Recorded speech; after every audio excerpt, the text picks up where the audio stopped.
Big boss Malayalam season 6ന്റെ രണ്ടാമത്തെ ദിവസം നല്ല അടിപൊളിയായിട്ട് തകർത്ത് വാരി ഇങ്ങനെ പൊയ്ക്കൊണ്ടിരിക്കുകയാണ്. ഫസ്റ്റ് ഡേയിൽ തന്നെ ഒരുപാട് കണ്ടന്റ്സ് കിട്ടിയിട്ടുണ്ടായിരുന്നു.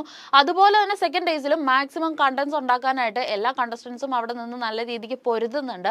അപ്പോൾ ഈ കണ്ടന്റ്സിന്റെ കാര്യം പറയുമ്പോൾ ഏറ്റവും കൂടുതലായിട്ട് ഫസ്റ്റ് ഡേ തന്നെ നല്ല രീതിക്കുള്ള കണ്ടന്റ്സ് തന്നിട്ടുള്ള ഒരാളാണ് രതീഷ്.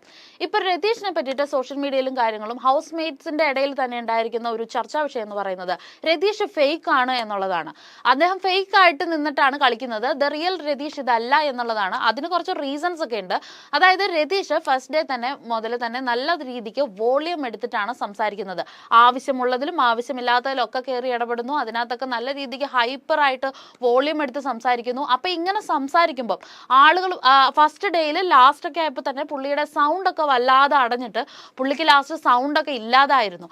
അപ്പം അതിൽ നമ്മളിപ്പം നോർമലി സംസാരിക്കുന്ന ഒരു രീതിയിൽ തന്നെ കണ്ടിന്യൂ ചെയ്ത് പോവുകയാണെങ്കിൽ അങ്ങനെ ഒരു സൗണ്ടിന്റെ വേരിയേഷൻ വരേണ്ട ഒരു കാര്യമില്ല. അപ്പം അബ്നോർമൽ ആയിട്ട് നമ്മൾ ആ ഒരു എഫേർട്ട് ഇടുമ്പോഴാണ് പെട്ടെന്ന് തന്നെ ഒരു 24 മണിക്കൂർ ആവുന്നതിനുള്ളിൽ തന്നെ അങ്ങേരെ സൗണ്ട് ഒക്കെ പോയി ആകെ ഇതായിട്ട് ശോകമായിട്ട് നിൽക്കുന്ന ഒരു അവസ്ഥയാണ്. അതുകൊണ്ടിട്ടാണ് രതീഷ് ഫേക്ക് ആണ്, അദ്ദേഹം ആ കാണുന്നതും ആ കാണിക്കുന്നതും അല്ല രതീഷ് എന്നുള്ള രീതിയിലുള്ള ഒരു ഒപ്പീനിയൻ ഹൗസ് മേറ്റ്സിന്റെ ഇടയിലും അതേപോലെ തന്നെ വ്യൂവേഴ്സിന്റെ ഇടയിലും വന്നിട്ടുള്ളത്. പക്ഷേ എന്നാൽ ഒരു കൂട്ടം ആളുകൾ പറയുന്നത് ഫേക്ക് ആയിട്ട് നിൽക്കുന്നത് കൊണ്ടാണ് കണ്ടന്റ്സ് ഇത്രയ്ക്കും കൊടുക്കാൻ പറ്റുന്നത് എന്നാണ്. ഈ കണ്ടന്റ്സ് ഇത്രയും കൊടുത്ത് അദ്ദേഹം അങ്ങനെ ഫേക്ക് ആയിട്ട് നിൽക്കുന്നത് എന്നുള്ളതാണ് പറയുന്നത്. എന്നാൽ രതീഷിനെ പറ്റിയിട്ട് മറ്റൊരു കാര്യം പറയുന്നത് എന്താണെന്ന് വെച്ചാൽ ഇത്രയും ഫേക്ക് ആയിട്ട് നിൽക്കുന്ന ഒരാളെ ഒരുപാട് ദിവസം ആ വീടിൻ്റെ ഉള്ളിൽ നിൽക്കാൻ പറ്റില്ല. മിക്കവാറും അയാൾ ഉടനെ തന്നെ എലിമിനേറ്റഡ് ആയി പോകാനുള്ള ചാൻസസ് ഉണ്ട് എന്നുള്ളതാണ് വ്യൂവേഴ്സിന്റെ ഇടയിൽ വരുന്ന ഒരു ചർച്ച. എന്നാൽ ബിഗ് ബോസ് ഹൗസിൽ പറയുന്നത് രതീഷ് കുറച്ച് നാളുകൾ കൂടി നല്ല രീതിക്ക് നിൽക്കും. കാരണം എന്താണെന്ന് വെച്ചാൽ രതീഷ് ആ വീടിൻ്റെ ഉള്ളിലേക്ക് പോകുന്നതിന് മുമ്പായിട്ട് പുള്ളിയുടെ ഒരു പ്രമോ സോങ്, ഒരു ചെറിയൊരു പാട്ടൊക്കെ പാടിയിട്ടുള്ള ഒരു വീഡിയോ ഏഷ്യാനെറ്റിന്റെ ഒഫീഷ്യൽ പേജുകളിലൊക്കെ ഇത് ഡിസ്ട്രിബ്യൂട്ട് ചെയ്തിട്ടുണ്ടായിരുന്നു.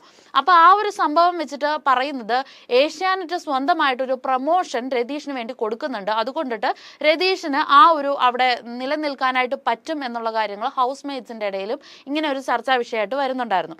പക്ഷേ എല്ലാവരുടെ ഇടയിലും ഒരു നല്ല രീതിക്കുള്ള അസ്വസ്ഥത രതീഷ് ഉണ്ടാക്കുന്നുണ്ട് എന്നുള്ളത് കറക്റ്റായിട്ട് ലൈവിൽ നമുക്ക് എവിഡൻ്റ് ആയിട്ട് കാണാൻ പറ്റുന്നുണ്ട്.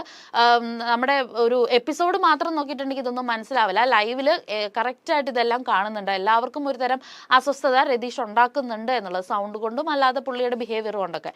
അതുപോലെ തന്നെ ജാൻമണി ഒരു എൻ്റർടൈനറാണ്. അപ്പോൾ ജാൻമണി നല്ല രീതിയിലുള്ള എൻ്റർടൈൻമെൻറ്റ് ഫാക്ടേഴ്സ് തരുന്നുണ്ട്. പുള്ളിയുടെ ഒരു ലാംഗ്വേജ് പ്രോബ്ലം തന്നെയാണ് ഒരു എൻ്റർടൈൻമെൻറ്റ് ഫാക്ടറായിട്ട് വരുന്നത്.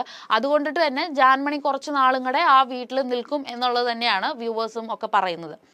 അതുപോലെ ഇന്നലെ ബിഗ് ബോസ് ഹൗസിൽ ക്യാപ്റ്റൻസി ടാസ്ക് നടന്ന് ക്യാപ്റ്റനായിട്ട് തിരഞ്ഞെടുക്കപ്പെട്ടത് അർജുനായിരുന്നു. പക്ഷെ അർജുന് കിട്ടിയിരിക്കുന്ന ആ ഒരു പവറും ആ ഒരു ഒന്നും ക്യാപ്റ്റൻ എന്നുള്ള ആ ഒരു സ്ഥാനമൊന്നും അർജുൻ നല്ല രീതിക്ക് യൂസ് ചെയ്യുന്നതായിട്ട് തോന്നുന്നില്ല. അർജുൻ അവിടെയും തൊടാതെ ഇവിടെയും തൊടാതെ ഇങ്ങനെ രക്ഷപ്പെട്ട് സേഫ് സോണിൽ നിന്നുകൊണ്ട് കളിക്കുന്നു എന്നല്ലാതെ കിട്ടിയിരിക്കുന്ന പവർ മാക്സിമം യൂട്ടിലൈസ് ചെയ്യാനായിട്ടുള്ള ഒരു എഫേർട്ട് അർജുൻ്റെ ഭാഗത്തു നിന്ന് ഉണ്ടാകുന്നില്ല. മറ്റുള്ളവരെല്ലാം ഈ ഇതിങ്ങനെ ആ ഒരു രീതിയിലേക്ക് അർജുനെ ഇങ്ങനെ കൊണ്ടുവന്നുകൊണ്ട് ഇരിക്കുകയാണ്. അപ്പം സേഫ് ഗെയിം കളിക്കുന്ന കുറച്ച് ആളുകൾ ഉണ്ട് ആ വീട്ടിൽ. അത് നമുക്ക് ലൈവിൽ കറക്റ്റായിട്ട് മനസ്സിലാകുന്നുണ്ട്. അൻസിബയൊക്കെ വളരെയധികം ഇമോഷണലി വീക്കായിട്ട് ഒരു ഹോം സിക്നസ്സും കാര്യങ്ങളൊക്കെ ആയിട്ട് ഇങ്ങനെ നിൽക്കുന്നത് പോലെ ഉണ്ട്. അതുപോലെ സുരേഷ് എന്ന് പറയുന്ന ആളൊക്കെ പ്രായത്തിൻ്റെതായതാണോ അതോ ഹെൽത്ത് ഇഷ്യൂസിൻ്റെ എന്തുകൊണ്ടാണോ എന്നറിയില്ല, പുള്ളിയൊക്കെ ഒരുമാതിരി മാറി നിന്ന് ഇങ്ങനെ സേഫ് സോണിൽ ഇങ്ങനെ നിന്നിട്ട് കളിക്കുകയാണ്. പക്ഷെ ഫസ്റ്റ് ഡേ മുതൽ അവർക്ക് പറയാനുള്ള ഒപ്പീനിയൻസ് ലൗഡായിട്ട് പറയുന്ന ആളുകളും അവിടെ ഉണ്ട്. അങ്ങനെയുള്ളവർക്കാണ് നിലനിൽപ്പുള്ളൂ എന്നുള്ളതാണ് ബിബിയുടെ ചരിത്രം പറയുന്നത്. പക്ഷേ സിജോ എന്ന് പറയുന്ന ഒരു കണ്ടസ്റ്റന്റ്, സിജോ ഫസ്റ്റ് ഡേ മുതൽ ഈ പറയുന്ന പോലെ എല്ലാ സിറ്റുവേഷൻസിലും കയറി ഹാൻഡിൽ ചെയ്ത് ഇടപെട്ട് കണ്ടന്റ്സ് ഉണ്ടാക്കാനായിട്ട് ശ്രമിക്കുന്നുണ്ട്. പക്ഷേ സിജോ സ്വന്തമായിട്ടുള്ള കുറേ പ്രഡിക്ഷൻസ് ഒക്കെ ആ ഒരു ബിഗ് ബോസ് ഹൗസിൽ നടത്തുന്നുണ്ട്. പുള്ളിക്കാരൻ പറയുന്നത് എന്താണെന്ന് വെച്ചിട്ടുണ്ടെങ്കിൽ ബിഗ് ബോസ് ഹൗസിൽ ഇപ്പോഴുള്ള ആ ഒരു പവർ റൂമിൻ്റെ ആ ഒരു ഇതൊക്കെ ഡെയിലി ഓരോരുത്തർക്കും ഇങ്ങനെ മാറി മാറി കിട്ടും.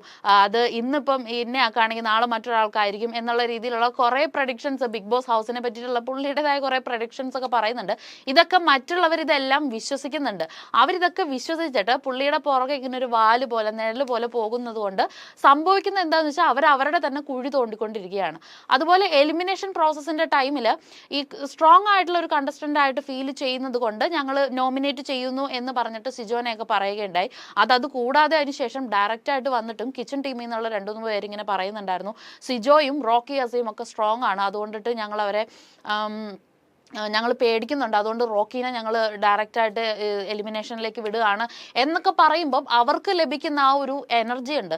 ഞങ്ങൾ സ്ട്രോങ് ആണെന്നുള്ളത് മറ്റുള്ളവർ മനസ്സിലാക്കുകയാണ് എന്നുള്ളൊരു ഫീൽ അവർക്ക് വരുന്നുണ്ട്. അത് ആക്ച്വലി ഇവരുടെ തന്നെ കുഴി തോണ്ടുകയാണെന്നുള്ളത് ഇവർക്ക് മനസ്സിലാവുന്നില്ല.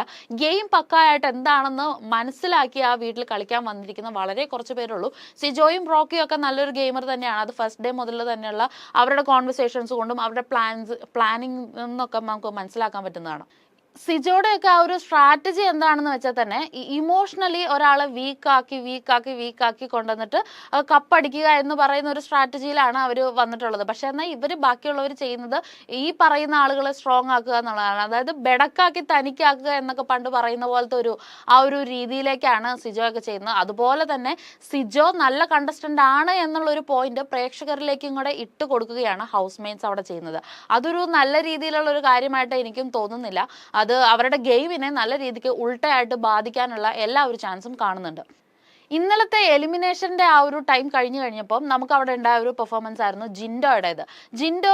അത് ആ ഒരു പെർഫോമൻസിന് ശേഷം ജിൻഡോ പറയുന്നുണ്ട്, ഒന്നും ചെയ്യാതിരുന്ന എന്നെ 6 പേര് നോമിനേറ്റ് ചെയ്തു, അത് എൻ്റെ വലിയൊരു കഴിവ് തന്നെയാണ്, എന്നെ അവർ പേടിച്ചിട്ടാണ് എന്നുള്ള രീതിയിൽ ജിൻഡോ ഫ്രസ്ട്രേഷൻ കാരണം ഇങ്ങനെ ഒരു കമന്റ് പറയുകയുണ്ടായി. ഈ ഒരു കമന്റ് കേട്ടപ്പം അതിനെ അൻസിബയൊക്കെ വല്ലാണ്ട് ഇങ്ങനെ സപ്പോർട്ട് ചെയ്തിട്ട് ശരിയാണ്, നിങ്ങളെ പേടിച്ചിട്ടാണ് എന്നുള്ള രീതിയിൽ ജിൻഡോനെ ബൂസ്റ്റപ്പ് ചെയ്യാൻ നോക്കുന്നുണ്ട്. ജിൻഡോ ആക്ച്വലി ആ വീട്ടിൽ ചെയ്തു കൂട്ടുന്നത് ഒന്നും ചിന്തിച്ച് ചെയ്യുന്ന കാര്യങ്ങളല്ല എന്നുള്ളത് ലൈവ് കാണുന്നവർക്ക് കറക്റ്റായിട്ട് മനസ്സിലാക്കാൻ പറ്റുന്നുണ്ട്. എന്തായാലും ഇൻഡിവിജ്വലി ആയിട്ടാണെങ്കിലും ഗ്രൂപ്പ് ആയിട്ടാണെങ്കിലും വളരെ കുറച്ച് പേര് കളിച്ചു തുടങ്ങിയിട്ടുണ്ട്. കുറച്ച് പേര് എത്തിക്സും കാര്യങ്ങളൊക്കെ നോക്കി ഇങ്ങനെ ഇരിക്കുകയാണ്, തനിക്കുള്ള അവസരം കിട്ടുമ്പോൾ കളിക്കാം എന്നുള്ള രീതിയിലൊക്കെ നോക്കിയിരിക്കുകയാണ്. പക്ഷേ കിട്ടിയ ചാൻസിനെ മാക്സിമം യൂട്ടിലൈസ് ചെയ്യുന്ന ഒരു ആളുകളുണ്ട്. അവര് സോ കോൾഡ് ഫേക്ക് ഗെയിം എന്നൊക്കെ പറയുന്ന ആ ഒരു കാറ്റഗറിയിലേക്ക് ഉൾപ്പെടുത്താൻ എന്ന് പ്രേക്ഷകർ തീരുമാനിക്കുന്ന കുറച്ച് ആളുകളുണ്ട്.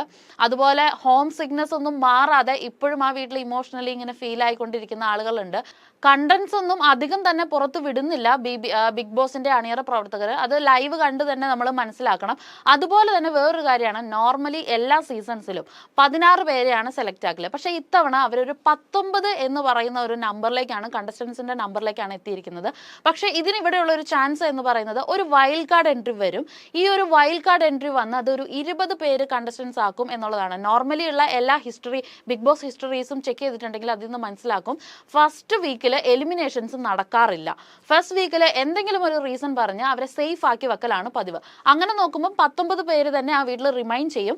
അതിനുശേഷം ഒരു വൈൽഡ് കാർഡ് എൻട്രീനെ കൂടെ അതിലേക്ക് അഡാപ്റ്റ് ചെയ്തുകൊണ്ട് 20 കണ്ടസ്റ്റൻസ് ആയിട്ടായിരിക്കും സെക്കൻഡ് വീക്ക് മുതൽ ബിഗ് ബോസ് ഹൗസ് പോവുക എന്നുള്ള തരത്തിലുള്ള കുറച്ച് റൂമേഴ്സും കാര്യങ്ങളും വരുന്നുണ്ട്. എന്താണെങ്കിലും എങ്ങനെയാണെന്നുള്ളത് നമുക്ക് നോക്കി തന്നെ കാണാം. ഇനിയും 98 ദിവസങ്ങളിലേക്കുള്ള അപ്ഡേഷൻസുമായിട്ട് നമുക്ക് വീണ്ടും കാണാം.